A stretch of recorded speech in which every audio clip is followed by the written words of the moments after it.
Whew, okay, question 16. So you have a solid T, you place it in the excess of liquid U, you get a colorless gas, but you also get a white precipitate. And that precipitate is not the starting material. So what could it be? Okay, so when this is barium carbonate plus water, well, barium carbonate is insoluble, so the group 2 carbonates are insoluble in H2O. This is even from your GCSE or IGCSE or from your O-level, you will have learned about this, and you will have revisited this when you did group 2 chemistry in AS level. Okay, so it's got to be B or C. So these are metals. The metals can react with acid to give you the group 2 sulfate and a hydrogen gas. So that colorless gas has to be hydrogen because you are reacting metals with acid, reactive metals with acid. You get a white precipitate. You get a white precipitate, and that precipitate is not T because that precipitate is not the metal.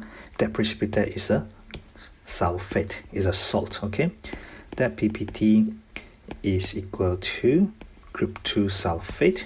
It's M plus 2, SO4 2 minus. Alright, so between calcium sulfate and magnesium sulfate, you are supposed to know solubility of group 2 sulfate. Down group 2, as the cation gets bigger, the sulfate becomes less soluble. So barium sulfate, very insoluble. And then all the way up there you have like magnesium or even beryllium sulfate.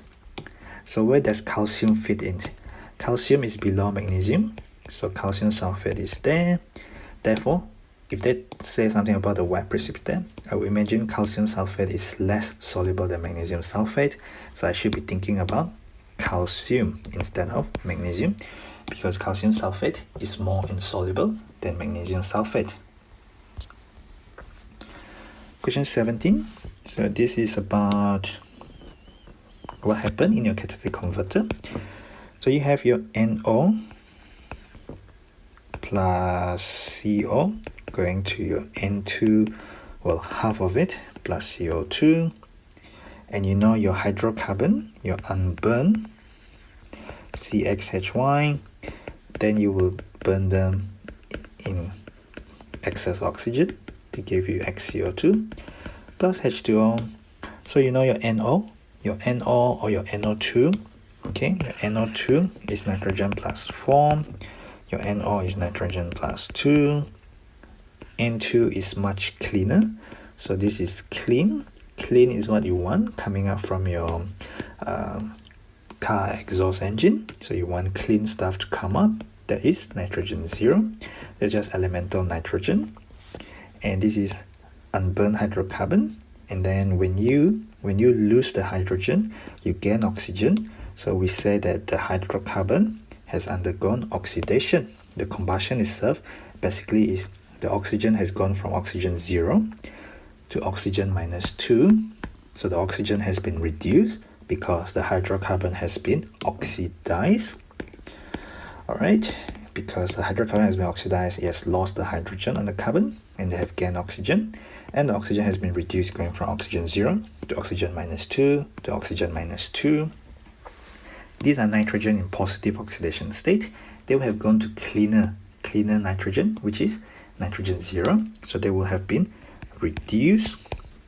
And then, well, going from here to here, so we already ruled out A and B. And looking at here, the hydrocarbon we know is oxidized, so the CO is also oxidized because CO is carbon plus 2. CO has a toxic effect on your hemoglobin or your red blood cells, so that's not good. CO2 is better. We respire, we give out CO2, so we know CO2 is not toxic to us. Alright, there's something that we give out when we exhale, when we respire. Alright, so CO plus is carbon plus 2, CO2 is carbon plus 4 oxidation state. So increase in oxidation number, the CO will have been oxidized. So that's just option C there. Question 18. So you have this thing called disproportionation, which I covered earlier. But earlier was about chlorine dissolved in water.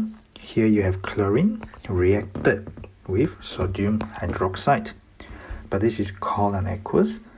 So with cold and aqueous, that will give you chlorine -1, and then it will also give you chlorine +1, which is chlorine ClO minus.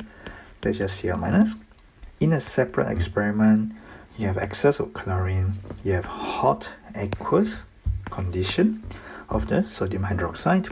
You will get chlorine -1, which is Cl minus, just chloride ion, and you will get Cl +5, which is ClO minus. I should probably be consistent there. ClO3 minus, which is chlorine +5. How much more sodium chloride? How much more? So they want the difference, they don't want just the mole. With the hot and the cold, compared to the cold, so I'll write the balance equation. NaOH plus Cl2. If you don't know the product, you won't be able to write the balance equation, right? So I'm going to do the cold one first, where you stop at chlorine +1. So that's NaClO. This is chlorine +1. This is chlorine -1. This is chlorine 0. 0 to -1 is -1. 0 to +1 is +1. So your changes in oxidation number is balanced out already. So the LCM, which is called lowest common multiple, I did it when I was in primary school. Lowest common multiple of 1 and 1 is just 1. So you don't need to multiply by anything. They just cancel out. There's 1 and 1. 2 sodium altogether. 2 sodium. 1 chlorine plus 1 chlorine give you 2 chlorine. 2 chlorine, so I have 1 there. And of course your water, you've got 2 hydrogen. And you got 1 oxygen there. And you got another oxygen there. This equation is fairly easy to balance. It's the other one that is pretty more challenging to balance. So the other one give you NaCl, NaClO3, and H2O. Alright, this is chlorine -1, this is chlorine +5, this is chlorine 0. If you watch a couple of my group 17 tutorial, you will have realized that this is a very common thing they ask. So you should be able to work it out from scratch. This is a decrease of -1. This is an increase of +5.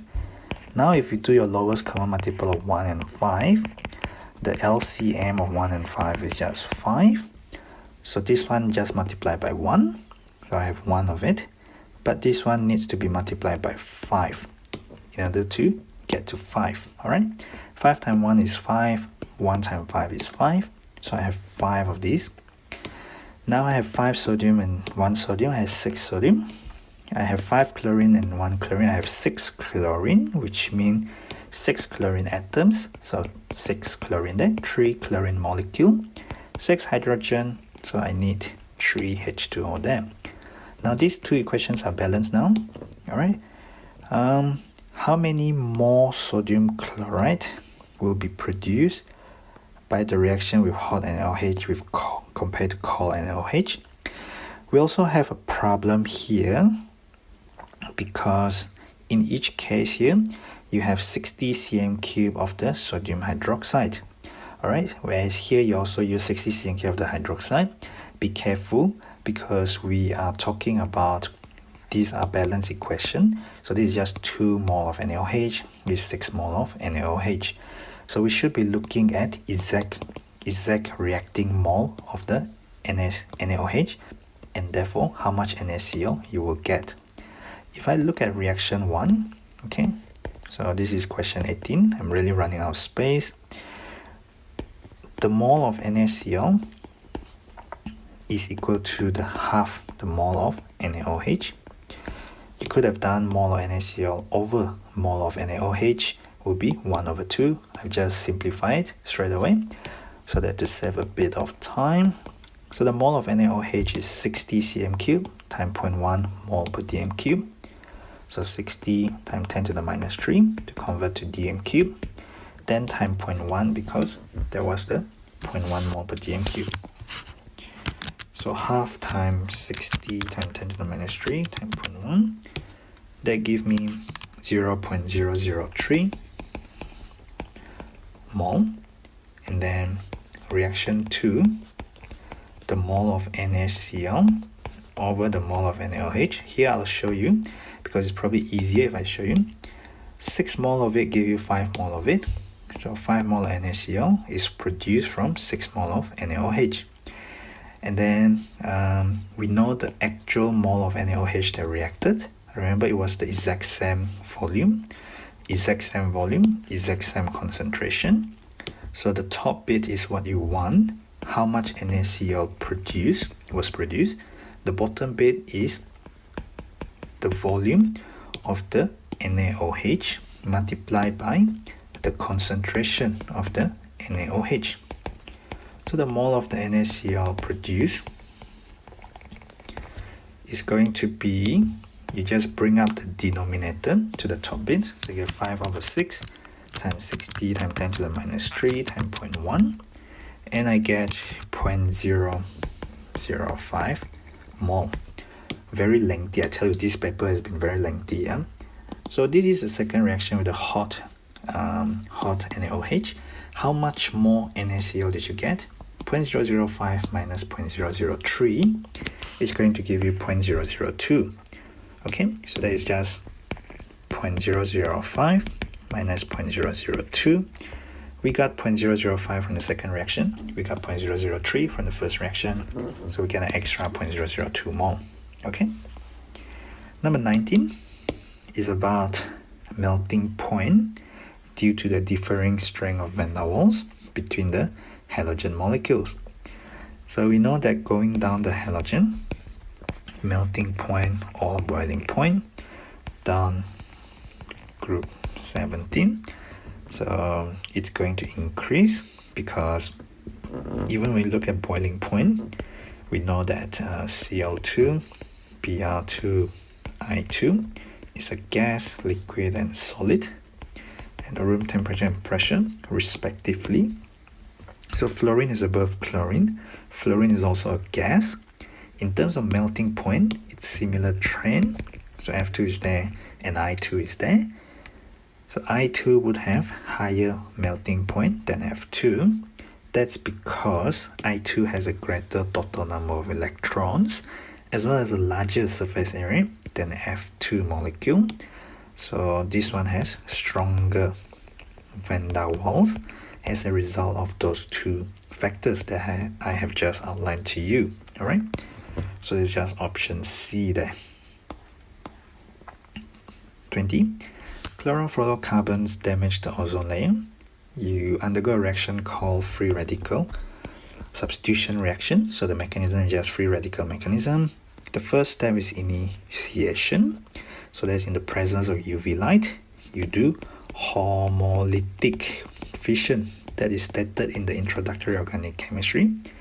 So you have chlorofluoromethane. So there's a 1 carbon alkane. It's got carbon chlorine. It's got carbon fluorine, and it's got carbon hydrogen. Look for weakest bond to break. If you look at your data booklet, you should be able to tell that your CCl is actually the weakest bond. Okay, that is the weakest bond, and therefore you will break the CCl to generate chlorine radical. So B seems like the most likely. D does form you chlorine radicals, but you also form this, but CF is strong. And then you form this as well. This is very reactive. And you need to break so many bonds. You are breaking 2 bonds here. Here you're just breaking 1 bond. Okay, homolytic fission exists as step-by-step reaction. So you break the weakest bond, which in this case is just carbon chlorine. Carbon chlorine bond is weaker than carbon fluorine, as you will be able to state the data with the bond energy from your data booklet, and this is required in a theory paper.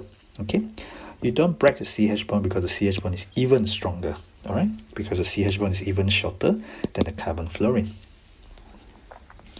Question 21, you have synthetic resins, polymerization of monomers. So these are addition polymer. These are your monomer. So your monomer is that, like that. What is your repeat unit?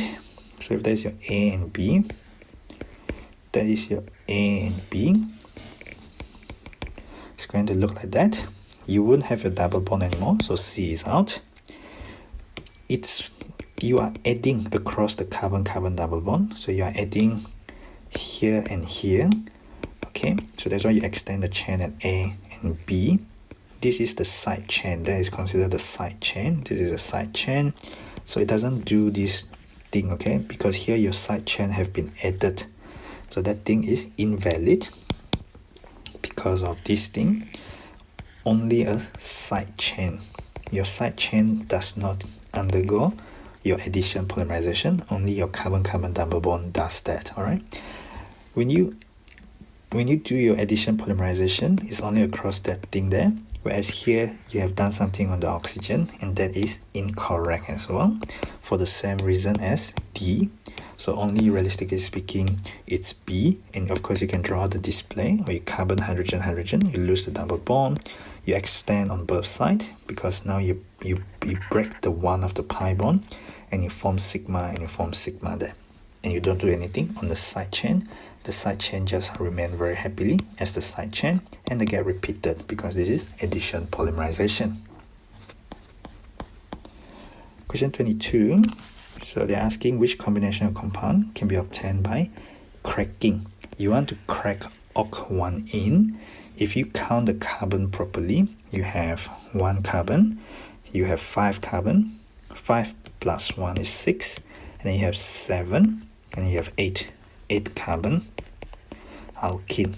The whole idea of cracking is to produce shorter chain hydrocarbon, which can combust more efficiently, which are more valuable because it's more in demand by customers, by consumers, okay? Because you want your fuel to be burning more efficiently.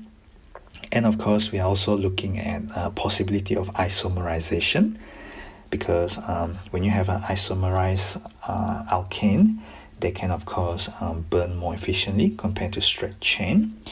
So what you cannot get is you cannot get more carbon than what you started with. That is not the idea of cracking. So here you have 2 carbon alkene,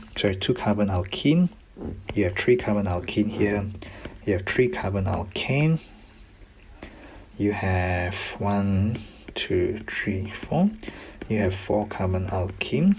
Okay, so all of these are shorter chain than this, and they are all possible that you can get from this cracking this, because all of them are shorter than that, and all of them are still hydrocarbon. When you did cracking, the one thing you cannot get is you cannot get anything other than hydrocarbon if you started from hydrocarbon. Okay, you cannot get something which you don't put in. You only put in carbon and hydrogen, you get back carbon and hydrogen. Alright, so all of them are possible product in a cracking. Okay, because all of them are still hydrocarbon, all of them have shorter chain, shorter number of carbon, then you add carbon than what you started with. Alright. Question 23, you have a cycloalkene. You use hot concentrator SD5 MnO4-. This is going to do oxidative cleavage, or we call it oxidative rupture of the carbon-carbon double bond. This is very extreme oxidation, yeah? You only get one product, and that is the organic product. Well, in fact, you only get one organic product. Let me rephrase that. The only organic product, so you only get one organic product, is 2-methyl hexane 1,6-dioic acid. Let's try and draw that out. 1, 2, 3, 4, 5, 6. Okay, so it's a dioic acid. So it looks like that. So dioic acid is terminal. 1,6-dioic acid. It's got 1 CH3 at position 2. So there's a 2-methyl hexane because 6 carbon, 1,6-dioic acid. Okay, so we can think that the carboxylic acids come together previously as part of the 6-membered ring. So you can imagine 1 and 6 can be combined together. So this bit would have come from RCH double bond. This bit would have come from RCH double bond. If you stitch up together, you stitch up or you join together again, you will get 1 and 6 like that, and you will get a double bond, and you will get a H because RCH double bond give you carboxylic acid. You must get a H, so it must be H. It must be H there because there's also carboxylic acid. But then I must start numbering again. So 1, 2, 3, 4, 5, 6. I've got a methyl at position 2. That must be my alkene. That's it. That's A. Alright? Because there is my 1, there is my 2, 3, 4, 5, 6. And I have a R, C, H double bond. I have a R, C, H double bond. So when you break it open, this will give me carboxylic acid. This will give me carboxylic acid. Alright? When you break this open, this bit will give you ketone because that is a R-C double bond. So B is out. When you break this open, I hope you can see if this is 1, 2, 3, 4, 5, 6. Your branch will be at position 4, but that is also not correct because you can also number them to give you the lowest numbering system, which is 1, 2, 3, 4, 5, 6. So what you will get is you will get 3 methyl hexane 1,6 dioic acid. So the green one is correct, the blue one is not accepted because 3 is a smaller number than 4. So this is correct and not 4. Alright, because you want the lowest number for the branch. Like we discussed before, when we stitch this up, you have 6-membered ring because you have 1 and 6 bonded together as part of the alkene and not 5-membered ring. Okay, so D is out. 24, you have a tertiary halogenal alkane. So tertiary halogenal alkane, because the carbon bonded to the halogen is bonded to 1, 2, and 3 other carbon. So this is a hydrolysis. In the presence of water, you reflux it with NaOH. So this would be a 2-step mechanism because this is SN1 because there's only one molecule involved in the slow step, which is the first step, and that is your first step, and this would be your intermediate. Okay, and there is your tertiary carbocation intermediate. Step 1, your dipoles, your heterolytic fission, this is called slow step, your tertiary carbocation, which is trigonal planar, as one of the first few questions asked on trigonal planar geometry. This is a carbocation, so it is trigonal planar with 3 bond pair and 0 lone pair because your carbon there has lost 1 electron. There's no lone pair there. You gotta balance the equation. Alright, and then you have step 2 where, oops, sorry, I don't mean to draw that. So your step 2 will involve your hydroxide, lone pair attack that, and then you will give your final product, which is a hydrolysis product. Anyway, so one carbon atom in this 1 chloro 1 methyl cyclohexane is bonded to 3 other carbon atoms. So there's tertiary halogenal alkane. What is the charge on this carbon atom at point Z? It is not delta because at point Z is the intermediate. This is the intermediate. This is the intermediate at point Z. So the charge on that carbon is not delta because it is now a fully charged carbocation. It's not an anion, it's a carbocation. 25, you have malic acid.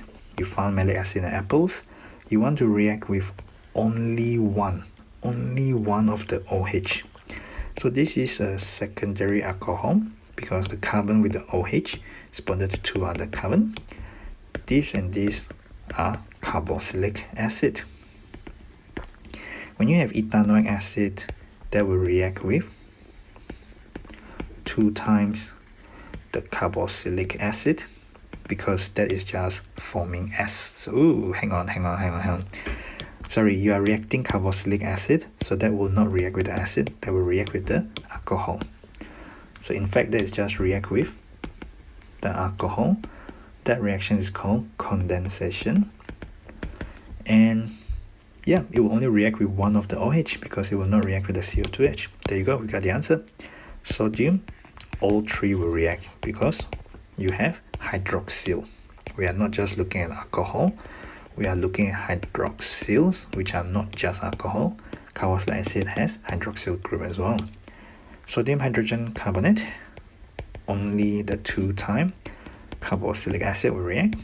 This one, only the 2-time carboxylic acid will react because alcohols are not acidic. Okay, alcohols are not acidic, so they will not react with a base. They will not get neutralized by a base. They will not react with carbonate. They will also not react with hydrogen carbonate. 26. So which organic compound would not give either a yellow precipitate when you have alkaline aqueous iodine? So that is your test for CH3 CHOH or CH3CO, and then that is your 2,4-DNPH. That is your test for aldehydes and ketones. So would not give either. This is a bit tricky. Would not give either that or that. So it will not react with both, I think. Let me think. So let's think about the alkaline aqueous iodine, and let's think about the 2,4-DNPH. This is an aldehyde, okay? Propanol is an aldehyde. So an aldehyde will react with 2,4-DNPH. It does not have CH3CO, so it will not react with alkaline aqueous iodine. How about propan-1-ol? Propan-1-ol is a 3-carbon alcohol. It doesn't have this, and it doesn't have aldehyde or ketone, so it's cross and cross. Propan-2-ol is this, but you have this bit here, which will make that react with alkaline aqueous iodine, CH3CHOH, but it will not react with 2,4-DNPH. Okay, propanol is a 3-carbon ketone. You have CH3CO, well, looking at this side or the other side, so it will react with alkaline aqueous iodine. It will react with 2,4-DNPH. All right. Phew. Okay. What do they want, What do they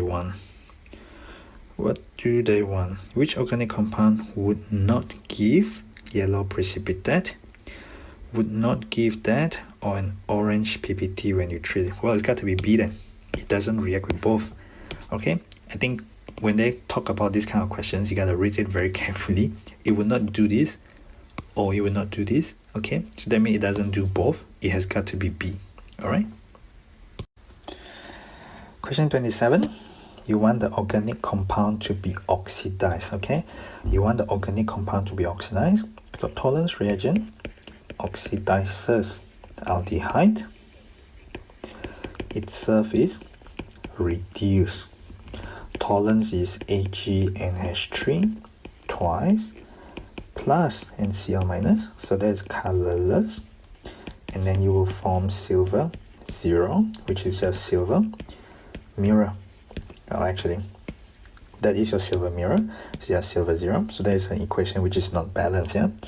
So your aldehyde does get oxidized to a carboxylate because it is an alkaline condition. Your silver plus 1 because these don't have any charge. So excuse me. So your silver is still silver plus 1 goes to silver 0. So that get reduced. It oxidizes the aldehyde. This is a reducing agent. It will reduce aldehyde to primary alcohol. So the aldehyde get reduced there, not oxidized. This is when you do this and this, that is a dehydration. So what you will get is that plus H2O. That is not redox, it is just dehydration, or you can call it elimination of H2O, but that is not redox. Okay, this is an ester hydrolysis, not a redox. It's the opposite of condensation, but it is not a redox, just like condensation reaction is also not a redox reaction. Alright? 28. So how many of the following compounds will give you a carboxylic acid when you reflux with an excess of hot acidified K2Cr2O7? So that is your oxidizing agent. So there is a 3 carbon, there's propanol, that will give you propanoic acid when you oxidize it. This is a ketone. Well, it's got a name, it's called propanon. Not oxidized. Further, because you don't have a hydrogen on the carbon with the carbonyl, so you can't lose what you don't have. You can't lose any hydrogen. You can't be reduced. You can't be oxidized anymore because you can't lose any more hydrogen, which you don't have. This is a primary alcohol. It's called propan 1-ol. So that will give you propanoic acid if you reflux it with hot acidified KMNO form. So what do I have so far? I have that, I don't have that, I have that. This is a secondary alcohol. It will be oxidized to ketone. So not that. So only 2 of them can give me carboxylic acid when I reflux it with oxidizing agent.